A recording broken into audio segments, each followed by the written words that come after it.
Pada chapter kali ini, cerita manga chapter 261 Jujutsu Kaisen akan memperlihatkan maksud dari kemunculan Gojo Satoru di tengah pertarungan Yuji dan Sukuna. Maka dari itu, pada pembahasan kali ini, kita akan membahas manga Jujutsu Kaisen chapter 261 yang masih berjudul Inhuman Makyo Shinjuku Showdown part 33. Sebelum kalian melanjutkan video ini, ada bagusnya jika kalian klik tombol subscribe dan nyalakan notifikasinya agar kalian mendapat info terbaru dari video kami.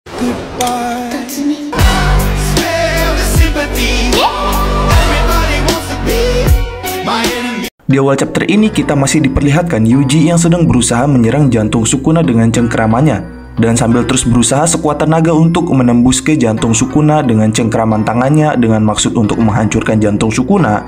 Dan saat kembali mengingat kakaknya Choso, Yuji pun semakin berusaha menembus jantung Sukuna dengan tangannya itu. Namun pada saat Yuji sedang berusaha ingin menembus jantung Sukuna, Sukuna pun langsung menggunakan segel satu tangannya sambil membaca mantra Ryoiki Tenkai untuk membuka domain ekspansinya.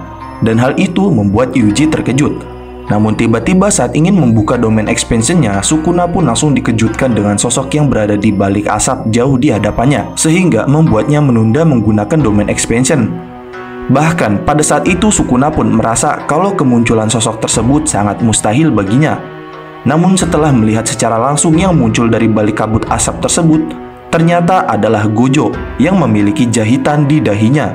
Dan saat melihatnya, Sukuna pun langsung menyadarinya dan membuatnya tersenyum. Di sisi lain, Todo yang menyadari hal itu dia hanya bisa terkejut.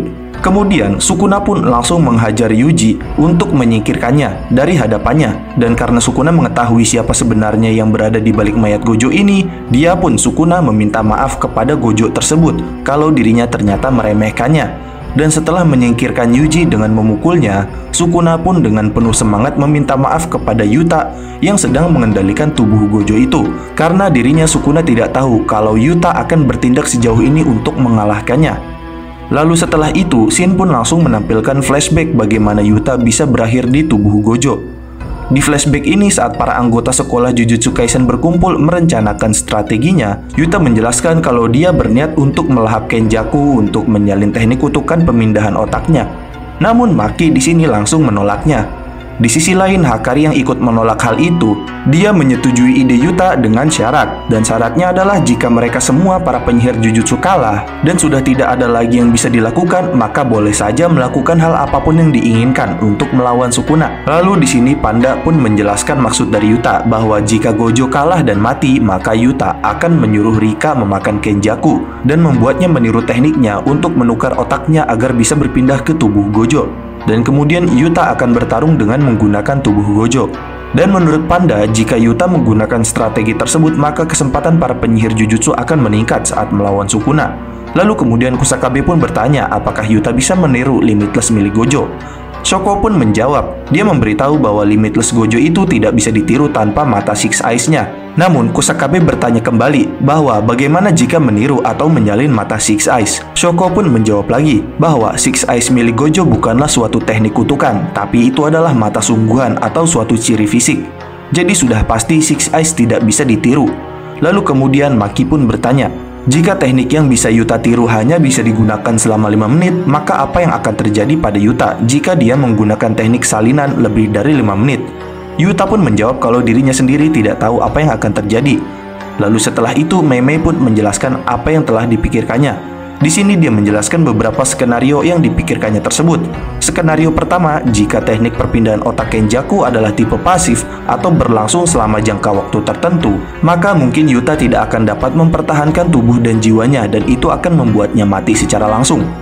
Skenario kedua, jika teknik Kenjaku ini adalah intermittent atau memiliki jeda, maka Yuta tidak akan langsung mati, namun tetap saja Yuta akan mati perlahan-lahan.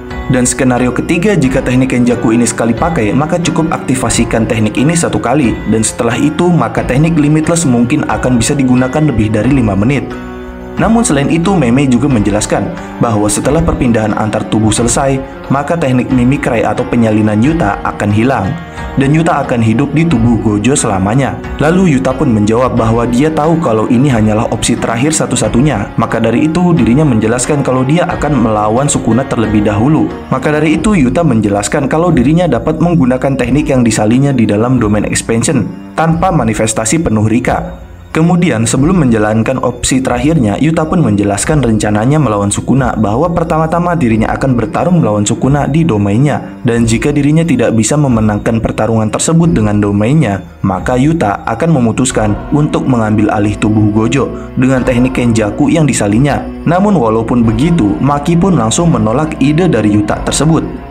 Lalu kemudian, Yuta pun mengatakan kepada yang lainnya bahwa dirinya sekarang cukup kesal sehingga membuat Shoko dan Kusakabe terkejut. Kemudian Yuta menjelaskan lagi, kalau apapun yang mereka pikirkan, mereka beserta dirinya harus mengikuti rencananya ini. Namun Kusakabe mengatakan walaupun strategi ini bagus, tetapi tetap saja strategi ini tidak terlihat manusiawi. Mendengar hal itu, Yuta pun dengan tegas menjelaskan bahwa walaupun itu tidak manusiawi, tapi mereka seharusnya sadar bahwa orang-orang yang sedang dilawan mereka adalah seorang penyihir terkuat dalam sejarah, Ryomen Sukuna. Dan jika mereka dan dirinya bisa membuang rasa kemanusiaannya untuk menang, maka mereka dan dirinya harus melakukannya tanpa ragu-ragu. Dan Yuta juga bertanya-tanya bahwa apakah mereka juga takut menjadi monster hanya untuk melawan penyihir terkuat Sukuna. Namun walaupun begitu, Maki berkata kalau mereka semua masih mengkhawatirkan Yuta. Tapi walaupun begitu, dengan tekadnya Yuta pun bertanya bahwa apakah selama ini yang Gojo lakukan tidaklah penting. Dan bukankah mereka dan dirinya sudah membuat Gojo memikul semua beban dengan membuat dirinya menjadi monster sendirian. Dan jika Gojo tidak ada, maka siapa yang akan bertindak menggantikannya menjadi monster untuk mengalahkan Sukuna, menurut Yuta. Dan jika tidak ada yang berminat menggantikan Gojo, maka dirinya lah, Yuta, akan melakukannya. Dan jika Gojo mati, maka dirinya juga akan mengambil alih tubuhnya. Lalu kemudian di sini kita diperlihatkan flashback saat Yuta dan teman-temannya menemui Gojo sebelum Gojo menghabisi para petinggi Jujutsu. Di sini Yuta menjelaskan kepada Gojo bahwa jika Gojo kalah melawan Sukuna dan mati, maka Yuta memutuskan untuk mengambil alih tubuhnya dengan teknik kutukan Kenjaku. Mendengar hal itu, Gojo menjawab kalau rencana Yuta tersebut tidak apa-apa, karena pada dasarnya Gojo tidak berniat untuk kalah. Namun walaupun jika dirinya mati dan menjadi mayat, Gojo juga tidak peduli apa yang akan terjadi kepada mayatnya.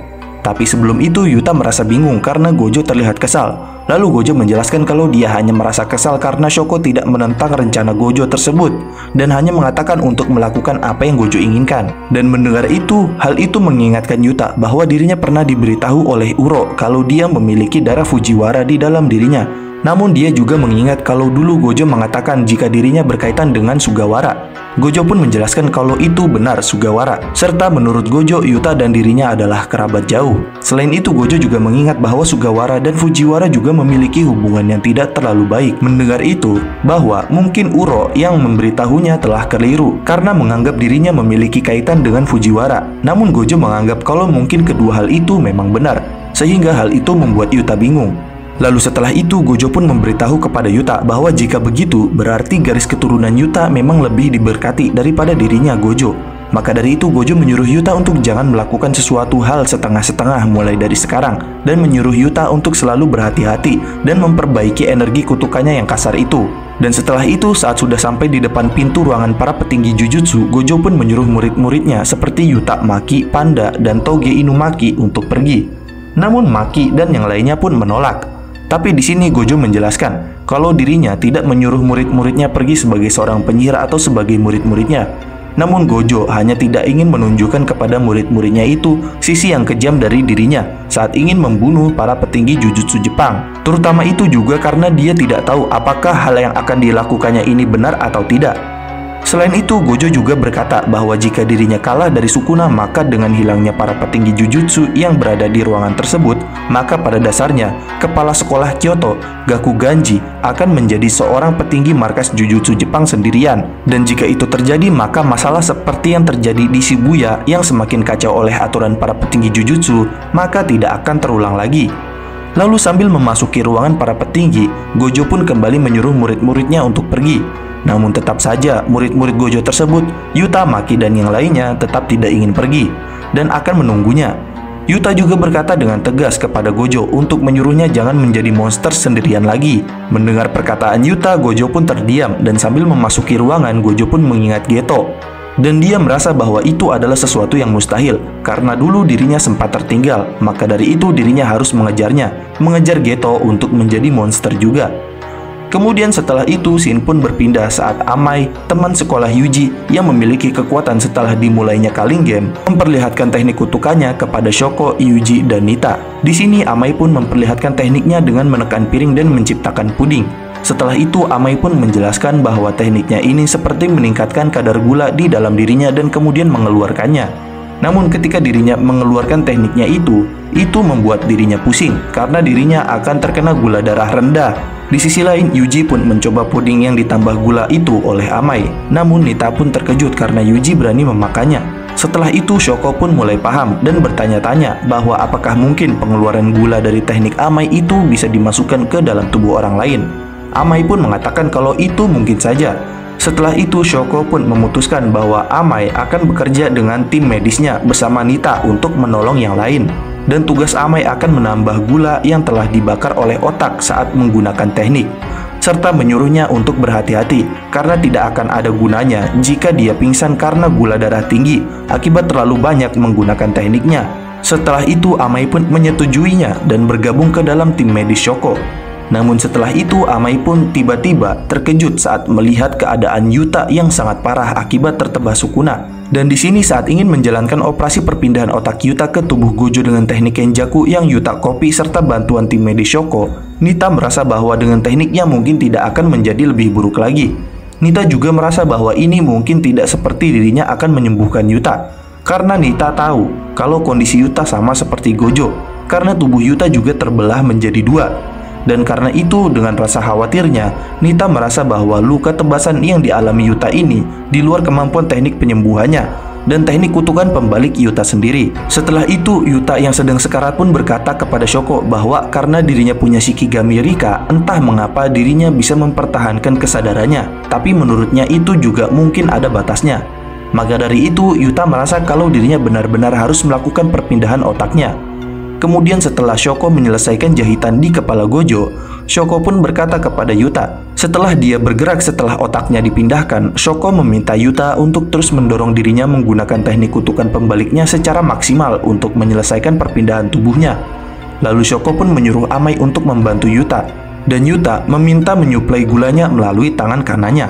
Setelah itu, Shin pun kembali ke pertarungan Sukuna. Di sini, Yuta dengan tubuh Gojo dan Sukuna yang sudah melemah pun langsung mengeluarkan domain expansion mereka secara bersamaan. Dan di sini dijelaskan bahwa dengan melawan domain expansion tanpa penghalang milik Sukuna, Gojo telah mendapatkan solusinya untuk domain expansion Sukuna tersebut yang tidak memiliki barir atau penghalang. Dan setelah itu, kita langsung diperlihatkan domain expansion Muryokusho dari Gojo yang telah dikendalikan Yuta dan domain expansion Fukuma Mizushi yang terbaru dari Sukuna, sehingga membuat domain expansion tersebut saling beradu.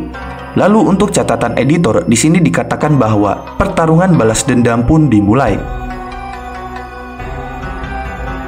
Dan demikian adalah pembahasan mengenai manga Jujutsu Kaisen chapter 261 yang berjudul Inhuman Makyo Shinjuku Shodown part 33, yaitu kembalinya Yuta dengan tubuh Gojo. Dan untuk chapter 262, manga Jujutsu Kaisen akan libur di minggu selanjutnya dan kembali di minggu lusa tanggal 6. Jangan lupa like, share, dan subscribe. Jangan lupa komen di bawah tentang pendapat kalian di video kami kali ini. Sampai jumpa di video kami berikutnya.